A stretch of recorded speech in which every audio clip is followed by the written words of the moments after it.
हमारे सभी दुखों, हमारी चिंताओं का सबसे बड़ा कारण हमारी कामना है। यदि हम कामना के स्वभाव को जानकर उसे जड़ से मिटा दें तो हमारे समस्त दुख भी समाप्त हो जाएंगे। गीता में भगवान श्री कृष्ण ने कामना के स्वभाव को बताया है। 3 अध्याय के 37वें श्लोक में भगवान कहते हैं, काम एष क्रोध एष रजोगुण समुद्भवः महाशनो महापाप्मा विध्येनम इह वैरिणम। यह रजोगुण से उत्पन्न हुई कामना ही है जो हमसे पाप करवाती है। इस श्लोक में कामना को महाशन कहा है, अर्थात जिसकी भूख कभी शांत नहीं होती। हम देखते भी हैं ना कि किसी को धन की कामना होती है, अगर उसे वह मिल भी जाए तो और दुगने धन की कामना करने लगता है। किसी वस्तु का भोग करते हैं तो उसकी कामना शांत नहीं होती, अपितु दुगनी बढ़ती चली जाती है। इसलिए कामना महाशन है।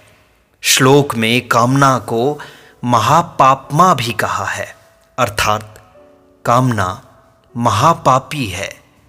कामना ही, इच्छा ही समस्त पापों का कारण है। जब कोई छोटी सी इच्छा भी पूरी नहीं होती तो मनुष्य को क्रोध आता है तथा उस क्रोध से मनुष्य गलत कार्य कर बैठता है। काम ही हमारा सबसे बड़ा वैरी है। इसका भी कारण है, मनुष्य का वास्तविक स्वभाव शांति का है, अचल शांति। परंतु जब भी कामना उत्पन्न होती है तो वह परिणाम में या तो सुख लेकर आती है या दुख, जिससे वह शांति जो हमारा स्वभाव है वो भंग हो जाती है। इसलिए कामना हमारा सबसे बड़ा शत्रु बन जाती है। वास्तव में देखा जाए तो कामना पूरी हो जाने पर हम उसी अवस्था में आ जाते हैं जिस अवस्था में हम कामना पूर्ति से पहले थे। इसलिए मनुष्य को यदि इस कामना चक्र से, दुख चक्र से, संसार चक्र से मुक्ति पानी है तो उसे नई कामनाओं का त्याग करना पड़ेगा। और जब मनुष्य नई कामनाएं नहीं करेगा तो पुरानी कामनाएं धीरे धीरे अपने आप किसी न किसी प्रकार से नष्ट हो जाएंगी।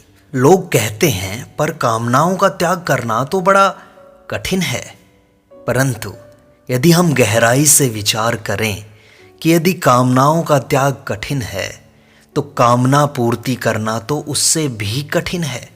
मनुष्य जीवन भर कामना पूर्ति में अपना परिश्रम लगा देता है और जब वह मुड़कर देखता है तो केवल उसे व्यर्थ परिश्रम दिखाई देता है, शांति नहीं मिलती।